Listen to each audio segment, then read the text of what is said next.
I can hear the demons call when they do what they do.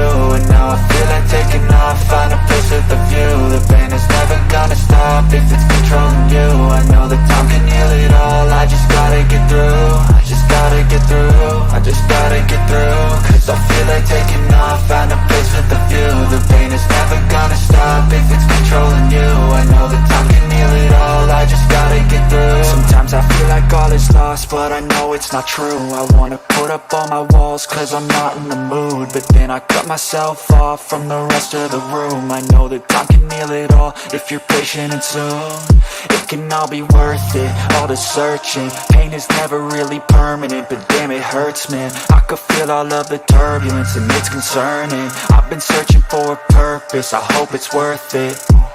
This society is really trying me. Ain't no hide and seek, I hide to be far from anxiety. I need my space, I need my privacy. I need some silence, please, you're all too loud. You don't speak quietly, opinions violently thrown across every surface. It makes me nervous, is the world honestly burning? That's all I'm learning. Hope that we can make a turn and start reversing all our minds and put the work in. We got some work, man.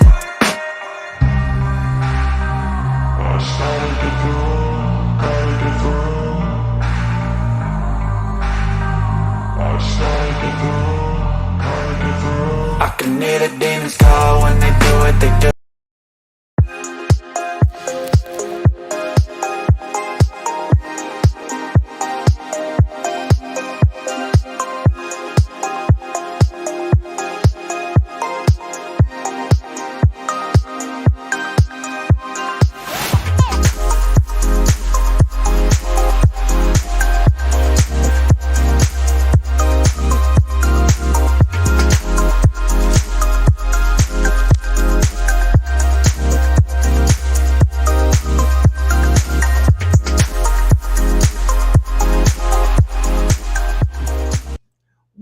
Everybody, and welcome to Industry Talk.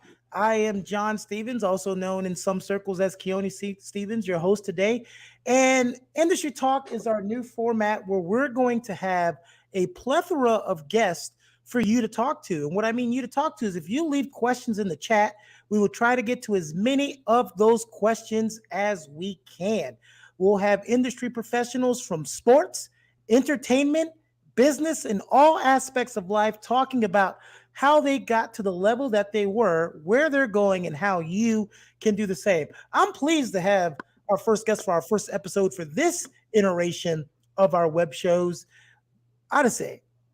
And he can go by also Ade.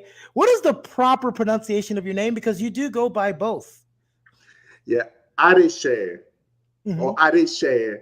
So the first part is Ade. So the two words combined together. And the origin of it is Ade means crown and Share means honor. So crowned with honor. Oh, awesome. Hey, I'm just John. That's it. Special meaning behind it. So I'm a little jealous right now. No, you shouldn't be jealous. You should go and find out your real name. All right, awesome. So you are a very successful businessman. I've known many of the businesses that you have come into. What was the first business that you opened for yourself? Wow, that's a tough question. I think I'm going to give people the origin because we're talking to creators, we're talking to actors and people in modeling. So in elementary school, I love to draw. So I drew, and then my siblings would say, man, I love it. Can you do another one? So I went to school and I said, you know what, I'm going to start selling this. But by the way, I didn't succeed in that business. I wish I had a mentor to help me in elementary school. So I started very young when it comes to creativity. You know, you see something, it's like, man, I can get something out of that. So when you talk about the first business, I think it goes back to when I was really young. Just any opportunity to, you know, that time we used to have cards, custom cards. So I designed custom cards to give out to loved ones. So that would be the first business I ever did. Nice. So you started early entrepreneurship. with no mentorship that they're getting through this school. Okay, well, yeah, that's true. Now you're transitioning into the entertainment industry, right? You're CEO of Coble Studios. And tell us a little bit about what the mission of Coble Studios. So the mission of Coble Studios is to develop content for TV, film, and we're really focused on a certain type of content. So we can have some other types of content, but that's our main focus. So we have a hub here in Houston that people can actually come in to produce their content. So we equip the place with cameras, lighting, the ambience, the equipment, sound equipment. Like we have a multi-track recording device, there and other. So being able to just give the creators an environment where they can actually be able to explore and discover themselves and produce content that can.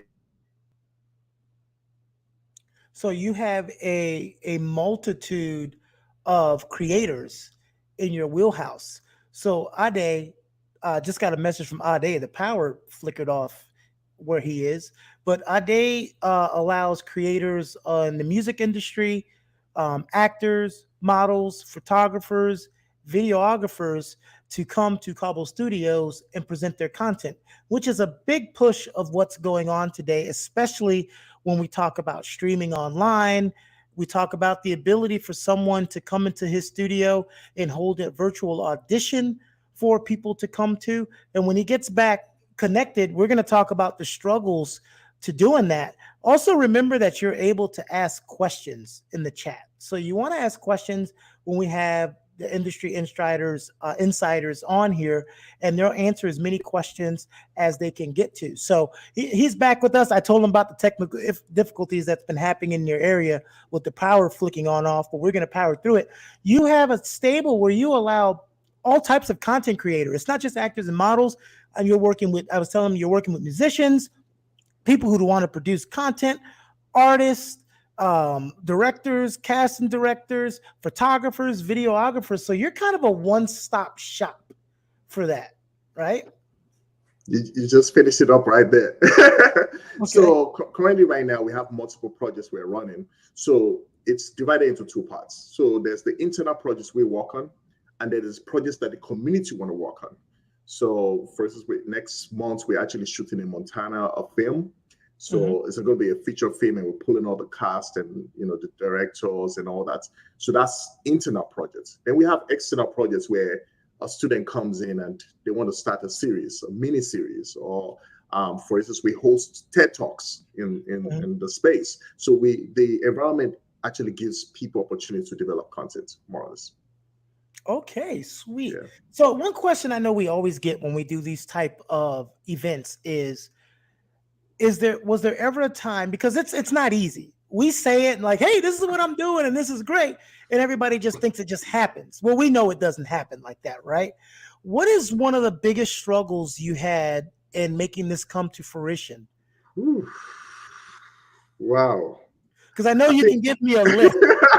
I know. I'm trying to figure out what to give you. I think one of the challenges is when you feel alone on the journey. I think that is one of the biggest challenge because if you don't feel alone and you feel that people that are supporting you, they understand the challenges you're facing, at least you'll be able to have the strength to keep moving. Sometimes you get tired because I don't think people understand what you're trying to create. You don't have the right people to support financially, or you don't have right people to support even with their skills. I think that's one of the things that can stop any vision. For me, that's the challenge I face from time to time. Was there ever a point in any of those challenges? Because I know we picked one of the big ones. Was there ever a point in any one of those challenges where you're like, you know what, this might not be the avenue I wanted to go? If so, what made you go through that roadblock? Because we all know when roadblocks come up, you have a couple of decisions you can make. You can turn around and go home. You can go through them. You can go over them, or you can go around them. Obviously, you went over it, through it, or around it. But what was that hurdle, and what made you keep going? Yeah, so one of the hurdles I face is I'm trained as a technology in the technology field, right? Building websites, applications, software. So when I delved into the entertainment in 2011, I'm like, this space I don't understand. I understand the technology space, and I can get returns quicker. In this entertainment, that world we're in, sometimes it doesn't come quick. Sometimes you have to invest so much before you actually get anything back.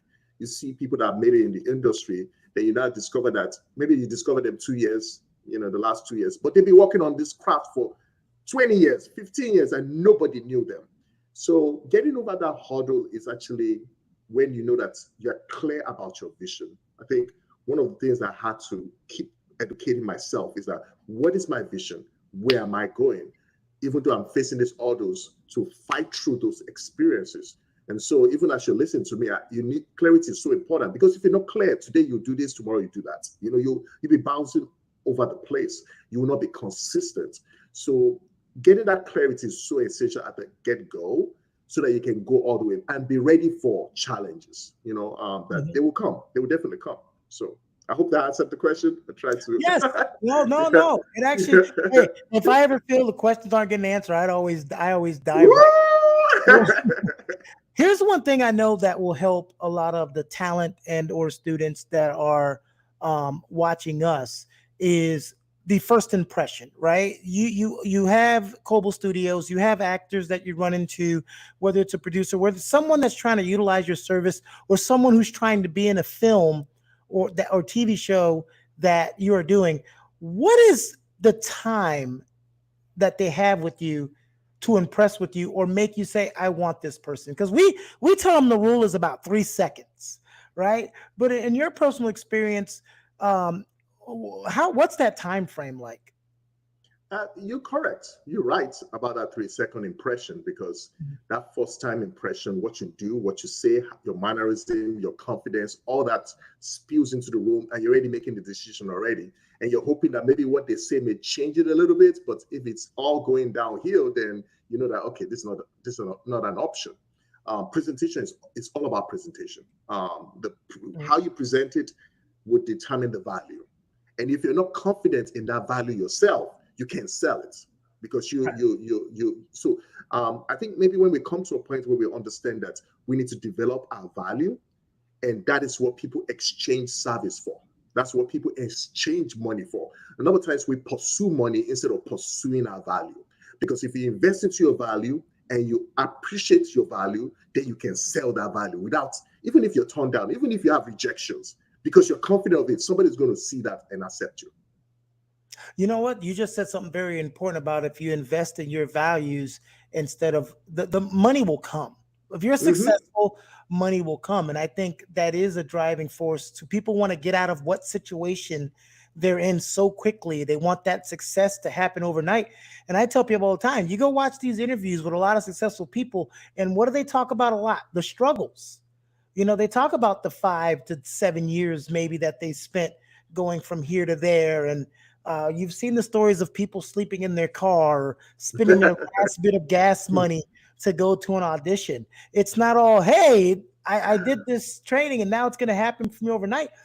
Some people aren't prepared for that struggle. What advice do you have? Because I know you talked about your own struggles, but what advice you might have for someone else who may, and I'll be something very specific, because this is the one I get the most. People who start to get over the age of 30 that still have this dream don't feel that it can be a reality, because I don't know why, but at 30 they feel like they're long in the tooth. Talk to the crowd that's watching that's 30 plus. Wow. Okay, so the first thing is, I love what you just shared about the struggle, and it just I had a flashback immediately you said that. I remember when I couldn't pay my rent in my apartment, and I had to move out of the apartment and start sleeping in the office, and my car was repossessed, like everything was falling apart, and I had to get membership at a gym to take a shower and be able to clean up. You had to, you go take the bus, and I like it for entrepreneurship, especially when you decide that you're not doing the 9 to 5 and you want to do this entrepreneurship thing. It can be a struggle indeed. Again, what you believe and what you're so sure about, because the times I had to look in the mirror and remind myself why I'm doing what I'm doing, because it's not every day that you feel confident in yourself. That's just the truth. Sometimes we face imposter syndrome. You even feel like you're not qualified enough for what you're trying to do. Can I really do that? So now when you talk about 30 plus, I mean, there's so many stories of people where, and that's important too. Build your network, relationships that can inspire you. Earlier when we started, I said being alone is the most challenge that I can face, because I think when you have the right people around you, you can be 40, you can be 100, it doesn't matter. They would encourage you. Now, note what I said, the right relationship, because there's some people that all they do is pull you down. You want the people that will actually lift you up and challenge you for greater things. So I think that network of the right relationship, I don't have all the answers. The answers are all scattered everywhere, but if you have those right people in your cloud of network around you, even when you feel down, it's like, man, you can still do this thing I did, man. Come on. There's hope, they can, that kind of thing. Yeah. So, but you can't be an island. I hear people, they say, oh, I'm self-made. Nobody is self-made. I mean, that's, you just said that. I tell that to people all the time. Well, I want to do it on my own. Nobody does anything in life by themselves. Nope. Nobody. I don't care if you bought your dream house and you said you worked hard and did it on your own. Somebody gave you a loan. Yep. Come on now. Somebody had to sign that. You don't do anything in life by yourself. So that brings me into my next question, because you can't see the questions on the Instagram, but someone on Instagram asked me the importance of a good support system. And now, I can break that up into two things. So I feel like a lot of times when people say support system, they're talking about their immediate family. But what I also tell people is, how about a support system of like-minded people who have the same interests as you? A lot of times we take advice from people who don't have the same interests, and they tell you your dreams are ridiculous. Get a real job. Oh, you're never going to make it. Oh, being an actor is outrageous. Okay. Taz May says in the chat, the struggle is real, so the passion in your belly has to be able to outweigh what you are going through in the present. You will appreciate it so much more. That's a great comment, Tasmania. Rhonda Aiken says, great talk. Thank you, Rhonda. We're glad you're enjoying the talk. But talk about support system, having the right people around you to succeed. Because when you succeed, it's not the time to get the right people around. I know. I would say, first of all, our principles and ideas need to be correct. In the sense that, first of all, make up your mind. Even if you're an introvert, now you will not know that I'm actually an introvert. Now I'm talking because I know this is essential for me to interact and connect with people. I stay in front of the computer most of the time, like 90% of the day. But I have to make an intentional effort to get out of my immediate space to go into the right relationships. That's why I'm even on this talk right now, because I want to meet new people. I want to connect with new people. So it takes an intentional action to actually develop the right relationships.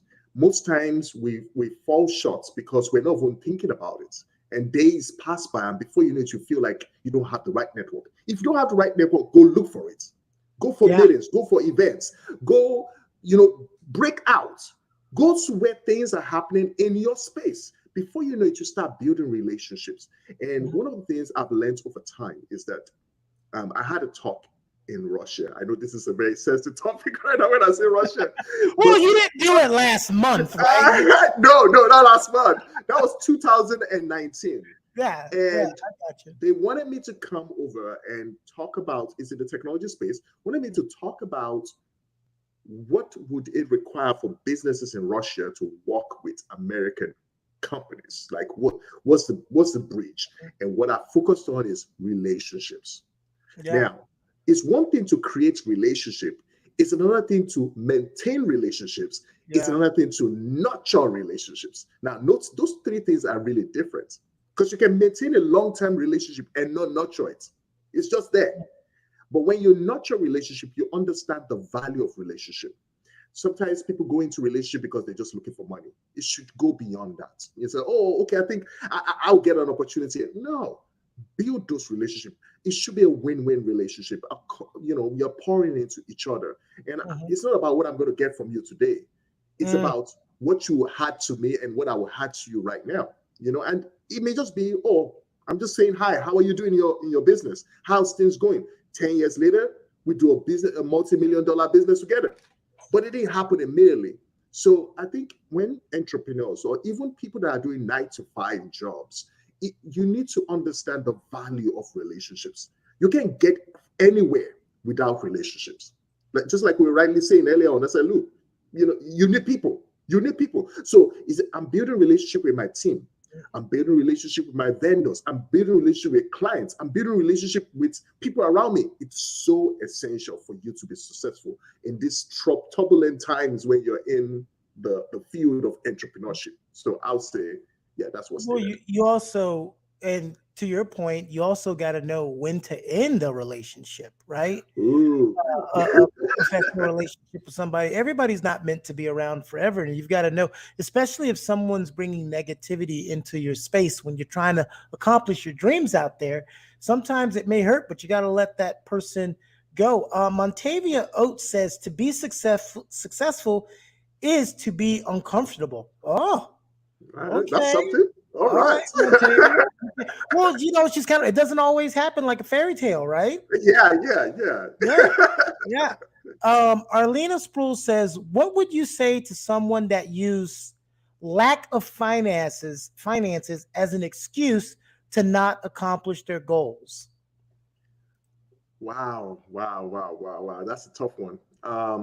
Most times when we don't achieve our goals, it starts with the mindset, really, honestly. And today you may not ever have money, but if you develop what you have, because sometimes we devalue what we have already. So you know how to act, then work on that. You don't have anything other than that. You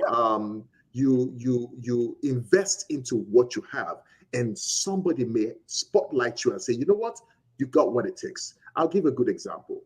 When I told you that I was sleeping in my office and I was going to gym, there was no clients, I was struggling. There's one thing I did. I was doing research. I was developing my talent. I was understanding what the market is.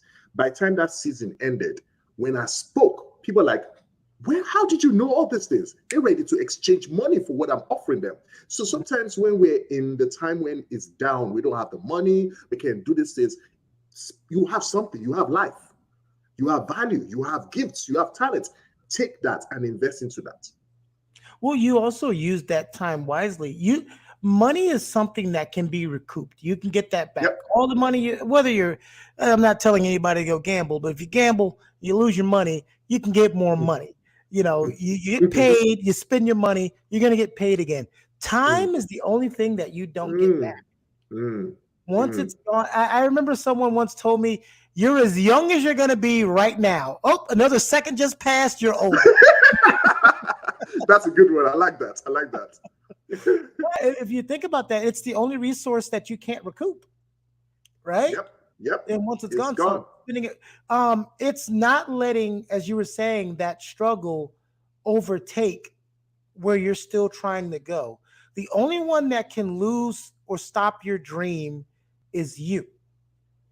Okay, now we know there's factors out there that can slow down your dream and hinder it. But again, you're the only one that can finally say, you know what, I give up. I don't want to do it. Yeah. I give up. Yeah, not someone else. So talking about doing like projects you're doing, one of the questions that we always get is, how do you handle rejection? Somebody standing in front of you, they want to be in this project you're doing in Montana, but they may be good, but they may not be quite the person you're looking for, so they don't get the part, and now they feel rejected. And some people can't handle that rejection. What do you say to people when they're rejected for anything, whether that's a role, a part, a project? How do you talk to that person and get them to understand that rejection is just a part of it? It's so quite unfortunate that today in our education system, they train us to say we're going to succeed at all times. And they don't teach us anymore to learn that sometimes you fail. I have 2 young daughters right now, and one of them, when she was younger, she plays a game and she wants to win all the time. And I had to teach her that, look, sometimes you're going to fail. And I can't give it to you that, just have it.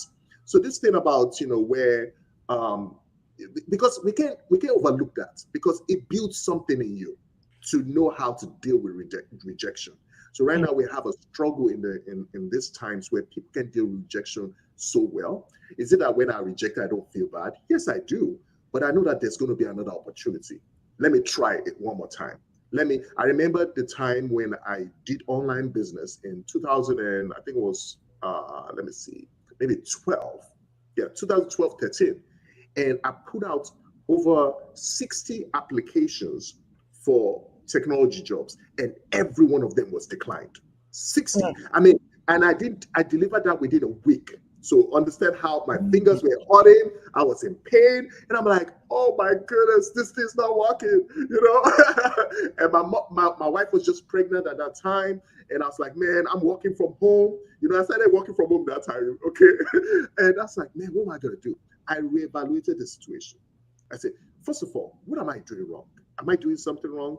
What approach can I take? Let me revisit the whole situation objectively instead of being emotional about the situation. And when I re-strategized and went back in, I began to get some little success here and there, right? So I think it's important that we should know that if we face rejection, we can pull back, reassess. Maybe it was the way you presented. Maybe there's something you need to fix. Do not say, oh, they rejected me and give up. Come on. 60 times I was rejected and I still went back in again. And trust me, when I went back in, I started succeeding. So, and let me mention one thing that I had an issue with. I was shooting for high jobs and I was rejected. So I now began to shoot for smaller jobs that I could succeed in. Like, that's why we always talk about realistic goals. Right? Setting realistic goals, Hey, instead of saying today, I'm going to be president in 8 years, how about you go be a mayor somewhere first? Come on now. Then you work your way up to governor, and they gotta go from there, right? So setting realistic goals, I tell people all the time, hey, realistic goal. You cannot say I'm going to win an Oscar in November because number one, the Oscars aren't in November. Okay? So, because when you set realistic goals, you go ahead and accomplish them. Larecia Smith said, you are absolutely right. Montavia, thank you. Montavia and everybody who's being active in the chat, great. That's awesome. Rejection is part of growth. Yes. They agrees with that. Tess says, when you fail, it is the first attempt in learning. Nice. Figure out the lessons, grow, and try again. Yeah, these are all the things that we're talking about. You learn more from your failures than you do from your accomplishments. True. Especially if the accomplishment was easy. So let's talk about TED Talks for a little second. Okay. What is that format, and what primarily is that format used for? Okay, so TED Talks is actually, if you type in TED Talks in the Google search, you see it's a global organization that it's all over, right? And it's a platform for sharing ideas in the community. So it's in the technology, design, and entertainment mainly. Actually, that's what TED means: technology, entertainment, design. So that's the space. So as an organizer in Houston, I organize stages, put it that way, bring creative minds together, and they share ideas that would change a community or change a perspective of how you look at a problem or a challenge you already seen in the past. So we actually launched during the pandemic. That's funny because we already got in a venue, everything is set, and then the pandemic hit 2020. Okay, you know what, I should have told you that. I always forget. Can't say they don't like that word in YouTube land. We gotta say COVID. COVID. Okay. COVID. Yeah. Okay. Can you just bleep that first what I said? No, they probably won't even catch it, but that's fine. Talking about facing challenges, so all these venues were rejecting us hosting an event, and I had to pivot. So I said, you know what? We're going to have a studio production. And so we had it in the studio.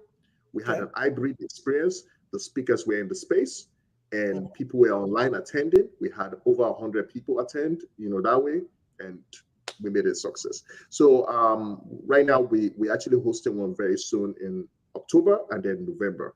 So yeah, that's a little bit about TED Talk. You can search on Google, you see so many TED Talks out there. Okay, so we talked about that, and we talked about Coble Studios, and you wanted to show us a little bit about what you do and how all of that kind of interacts with being creative. You want to get into that in a couple minutes? Okay, let's do that. Even though I'm enjoying this conversation we're having right here. Oh, we're only halfway down the track right now. All right, let's do this. Okay, let me pull that up. While he's getting that share together, everybody, please remember, if you're whatever channel you're watching on, make sure that you subscribe. That way you can see who we have coming up next. We have a plethora of guests coming up. We've got Paula Povkov from Project Runway coming up. We got Sean Grant coming up. We've got comedians coming up. We've got athletes coming up. We have so many people coming up. So make sure you subscribe and then get those questions in the chat. Sometimes I know I see a lot of people listening and commenting and liking based on what they're hearing, which is always awesome. But we'd also love for you to feel active and asking those questions. Okay. All right. You got the screen share up? Yes. Oh, okay. Share. Let me see. Yeah. We're going to run it like that. Thank you. Thank you for the coaches who have been in here. I see you, Coach Tequila, Coach Arlena, Coach Brandon. Thank you for supporting Coach Laricia. I see you. I see some student names in here. Those of you who are trying to chat or are wondering what we're talking about and how this chat's coming up, when you're watching these on YouTube, make sure you subscribe. Make sure you sign into YouTube. If you don't have a YouTube, you can just sign in and use your Google, your Gmail, and that will allow you to leave comments. So we want everybody to feel a part of the community and feel like that they can contribute to the community, okay? So that's a good thing to do. Make sure you do that. Make sure you're also having the RSVP line, okay? And I'm going to let you take it away. Okay, I'm back. So actually, I named this topic creative entrepreneurship, and it can mean two things. One, entrepreneurship targeted towards people in the creative environment, or actually being creative in the way you deliver entrepreneurship. Early stage when I started my entrepreneur journey, I didn't know the difference between a business and entrepreneurship. They look similar, right? For a business, they can just take a template and work with that. So you can get a franchise or, and that's a business. But when it comes to entrepreneurship, you're trying to break out of the box and do something different, unique. What's your unique selling point? And, you want to be innovative. You want to do something different, right? It may not fit into what exists. And so those are the kind of things we experience in entrepreneurship. So who am I? We already talked about that. We went through that a little bit. My name is Ade. I prefer you call me Ade so that you don't butcher my name and it's easy for you. Oh, I feel attacked. Nobody, no comments. I'm not mentioning anybody. Okay. So I'm an entrepreneur. I'm a speaker and I'm a creator. I love creating. And I know a lot of you here love creating, whether you're creating an impression, whether you're creating an artwork, whether you're acting, you're doing something. I love the creative space. So I'm in the right space with you guys. So I love it. So because I love creating, there's always passion to creation. Mm-hmm. And what I'm hoping to just share tips today, I'm not doing a class, we're having a conversation more or less. Yeah, that's right. So one of the things that I'm passionate about is seeing people how they can turn that passion into entrepreneurship. Because when you have passion without entrepreneurship, it becomes a hobby. And I know you're not trying to do a hobby.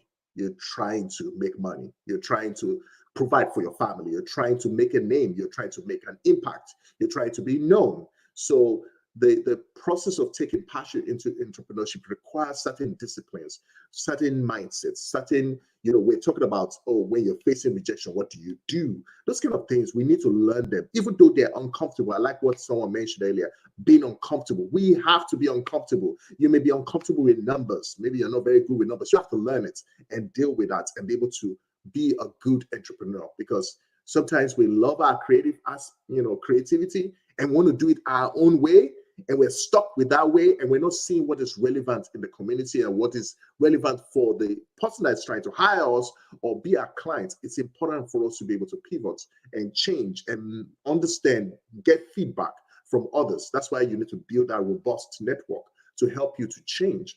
I say, where there's no change, there's no growth. So if you really want to grow, there has to be some painful changes in our lives. Okay. Developing your craft. I mean, that's why you're here. That's why you're attending the school. That's why you sign up with an agency. You're working with people. You're trying to develop your craft. You're trying to be better. So I don't need to overemphasize that, but I think it's important that to invest into our craft so that we can be able to exchange that for value, or for money rather, which comes to the next one, which is money simply is an exchange for value.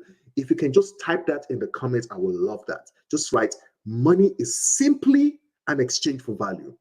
There's a reason why I'm emphasizing this, because for a long time, I was pursuing money. I was chasing money. I was like, man, I need money to pay my bills. I need money to do this. And I lost sight of the value inside of me. I lost sight for what I have to offer to my world. When you begin to understand that if your value has increased and it reaches a certain level, people exchange money for that. They say, I want to pay for that. I want you to do this for me. I can afford that. But when we pursue money so much and we lose sight of the value, we can devalue what is valuable in our lives. Okay. And it's so difficult for you to sell that value if you're not confident in that value, if you don't have something to offer. So when you begin to change your mindset, the way you look at money, that money is simply an exchange for value, you spend more time on the value you have to offer. You spend more time talking about your value. You spend more time presenting your value than trying to pursue money. Okay? The art of negotiation. For us creatives, sometimes we don't know how to, negotiate. And there's a reason why I kind of highlighted that art, because, it's creative, creative. So we need to go for classes or workshops or relationships or whatever it is to just learn how to negotiate. Because if you don't, you will sell yourself less than what you should sell yourself. You see what I'm saying? You devalue what is right. It's like you having diamond in your hands and you say, oh, you know what? I'll sell it for $10. I mean, you just didn't know how to negotiate and sell it for 100,000 or 50,000. So it's important to learn that art, even though you say, oh man, I'm an introvert. I'm an introvert. I mean, when I was in high school, I hardly knew anybody in the class because I was so quiet. But when it comes to entrepreneurship, you need to be able to know how to talk, present yourself, have confidence in yourself, and be able to negotiate your value. Okay? We talked about this already, developing the right relationships. It's important. And if you find out that your circle is small, expand that circle. Go out of your circle. Sometimes you find people that have never traveled out of their state. They've never even traveled out of their city. They've not gone for conferences and workshops and be there to want to build the right relationship. So you're going to be stuck within that circle if you don't break out. And what will happen is that you have limited access or limited resources or limited people that can support you. But once you expand it, just like Keone was saying earlier on, you need to know which ones to cut off and which one to hard on. And you see, as a good farmer, you need to know what needs to be uprooted. This is not going to make it. This is just taking space. Take it out. Plant new seeds. So when it comes to relationship, treat relationships like seeds. You don't want to harvest the seed immediately. Like some of us, we're expecting that seed to produce result right now. No, it has to be planted. It has to be nurtured. It has to be taken care of. You need to take out the weeds. The weeds part is the challenging part because sometimes things will get in the way of your relationship. Maybe there's a challenge that came up, or they misunderstood you, or somebody said something about you. You need to know okay, do I need to remove this weed out of this relationship so that I can continue to build in this relationship so that it can nurture and grow and produce a harvest? So it's important for us to know what is required to develop the right relationship, not just develop them, but nurture them and preserve them. And those that we need to get rid of, we get rid of those relationships. It might be painful, but you got to do it. Okay. And I'm back to Q&A, so I'm going to stop sharing.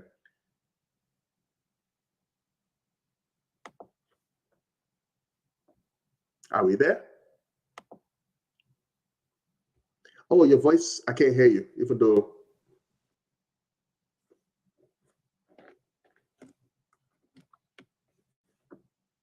You know why you can't hear me? Because I probably need to press the unmute button, right? That kind of helps sometimes. But now your audio's gone. You might have to unplug and plug back in. Your audio went out again. That was fruitful information, though. And when we talk about relationships, let's think about it in an acting or let's say a modeling type sense. You go to a casting call, you go to a booking, you don't get the job, right? Is that the end of the road? No. Let's say you go to that audition or that booking and you perform really well. You're professional. You've got energy. You make an impression. You leave your impression in that person's mind. So even though they may not pick you for that project, when another project comes up, they might say, oh, you know what? I remember Adeseye. You know what? He would be perfect for this. Let me see if I can find his information. And now you've booked something else that you didn't even know you were going to book from the booking that you didn't get the last time. So that's another way of building a relationship that you don't even know you have, right? I love what you just shared, because today it may be a rejection, tomorrow it may be acceptance, just because of how you responded to that rejection. And I've seen that happen before. Yeah. Awesome. Love it. Love it. Well, everybody, I would like to thank you all for joining me and Adeseye today, CEO of Coble Studios. Google it, look it up. His bio is in the detail. There's a bunch of links in there for all of his different businesses. If you're interested in and want to check him out, go ahead and do that. Always show support to our guests. Hey, you never know. You might end up in one of the films that he's producing out there in the future. Thank you so much for coming. I'm going to definitely look forward to a part 2 of this. You were an excellent guest. Everyone take care. Look out on the Instagram for the next industry talk, and we'll see you then.